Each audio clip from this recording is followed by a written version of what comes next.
भारत के खिलाफ पाकिस्तान को जमकर समर्थन और हथियार देने वाले चीन और तुर्की ने अब बांग्लादेश में बड़ा खेल कर दिया है। भारतीय सीमा से 15 किलोमीटर दूर बांग्लादेश के जंगलों में चीन रंगे हाथों पकड़ा गया है। चीन के अलावा तुर्की ने अखंड बांग्लादेश की बातें शुरू कर दी हैं। तुर्की के कहने पर बांग्लादेश के एक आतंकी संगठन ने भारत के राज्यों को अपना बताकर इस्लामिक सल्तनत का एक नया नक्शा जारी किया है। इस नक्शे में बांग्लादेश के आतंकियों ने भारत के कई राज्यों को अपना बताया है, लेकिन भारत ने भी बहुत बड़ा एक्शन ले लिया है। भारत ने खतरे को भांपते हुए बांग्लादेश के खिलाफ एक बड़ा ऐलान कर दिया है।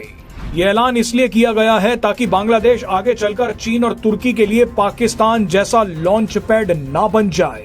भारत ने क्या एक्शन लिया है उसे देखने से पहले आप ये देखिए कि चीन और तुर्की बांग्लादेश में क्या करते पकड़े गए हैं। शुरुआत चीन से करते हैं। भारतीय सीमा से लगभग 15 किलोमीटर दूर बांग्लादेश के जंगलों में चीन ने अपनी एक सीक्रेट टीम भेजी है। दरअसल बांग्लादेश चीन की मदद से भारतीय सीमा के पास बेकार पड़े अपने लाल मोनीरहाट एयरबेस को दोबारा बनाने की योजना कर रहा है।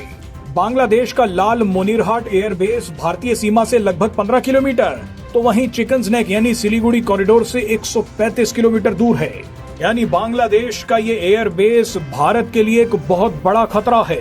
चीन के कुछ अधिकारियों ने हाल ही में इस जगह का दौरा किया है। लाल मोनीरहाट एयरबेस बांग्लादेश की वायुसेना के नियंत्रण में है, लेकिन ये फिलहाल बंद है। मगर बांग्लादेश और चीन इसे दोबारा शुरू करने की कोशिश कर रहे हैं। बांग्लादेश अगर लाल मोनीरहाट एयरबेस को दोबारा शुरू करता है और यहाँ चीन को एक्सेस दे देता है, तो ये भारत के लिए बहुत बड़ा खतरा साबित होगा। बांग्लादेश में चीन के इस षड्यंत्र के अलावा तुर्की ने भी एक गंदा खेल खेला है। तुर्की ने बांग्लादेश में भारत विरोधी ताकतों को मदद देनी शुरू कर दी है। तुर्की समर्थित एक कट्टर बांग्लादेशी इस्लामिक समूह ने एक तथाकथित ग्रेटर बांग्लादेश का नक्शा जारी किया है। इस्लामिक सल्तनत के इस नक्शे में भारत के राज्यों को भी शामिल किया गया है। तुर्की के कहने पर इन कट्टरपंथी बांग्लादेशियों ने अपने नए नक्शे में म्यांमार के अराकान राज्य और भारत के बिहार, झारखंड, ओडिशा और नॉर्थ ईस्ट राज्यों को शामिल कर लिया है। यानी साफ तौर पर देखा जा सकता है कि पाकिस्तान के बाद अब बांग्लादेश भारत के खिलाफ हमलों का नया ठिकाना बन सकता है। मगर भारत ने भी तुरंत दो बड़े एक्शन ले लिए। सबसे पहले तो भारतीय सेना ने सिलीगुड़ी कॉरिडोर के पास अपने सैकड़ों हथियार उतार दिए और दागने शुरू कर दिए। जिस सिलीगुड़ी कॉरिडोर पर चीन और बांग्लादेश की नजर है, उसी सिलीगुड़ी कॉरिडोर पर भारतीय सेना ने भयंकर युद्धाभ्यास किया है। भारत ने दिखा दिया है कि अगर बांग्लादेश की तरफ से कोई खतरा आएगा तो उसका हाल पाकिस्तान से भी बुरा कर दिया जाएगा। भारतीय सेना ने दिखाया है कि जिस तरह से हमारे स्वदेशी हथियारों ने पाकिस्तान से आए चीन और तुर्की के हथियारों को मिट्टी में मिला दिया, अब उससे भी बुरा हाल बांग्लादेश का किया जाएगा। भारत ने बांग्लादेश को अपनी सेना का ट्रेलर दिखाने के बाद एक बड़ा कूटनीतिक एक्शन भी ले लिया।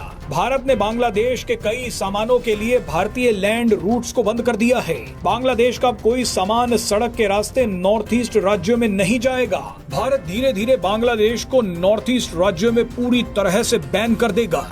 अगर बांग्लादेश को कोई सामान भारत भेजना है तो उसे अब मुंबई और कोलकाता पोर्ट के रास्ते भेजना होगा। भारत ने जिन लैंड रूट्स को बांग्लादेश के लिए बंद किया है, उसका असर भी अब दिखने लगा है। भारत के एक कदम से बांग्लादेश के हजारों ट्रक करोड़ों के सामान के साथ फंस गए हैं। भारत के इस एक्शन से बांग्लादेश को $770 मिलियन यानी करीब 66,000 करोड़ रुपए का नुकसान होगा। यानी भारत बांग्लादेश के साथ वही कर रहा है जो उसने पाकिस्तान के साथ किया था। भारत ने पाकिस्तान के साथ भी अपने व्यापार को बंद कर दिया था और अब बारी बांग्लादेश की है। चैनल को लाइक, शेयर और सब्सक्राइब करना ना भूलें और कमेंट करके हमें बताएं आप किस विषय में न्यूज़ देखना चाहते हैं। धन्यवाद।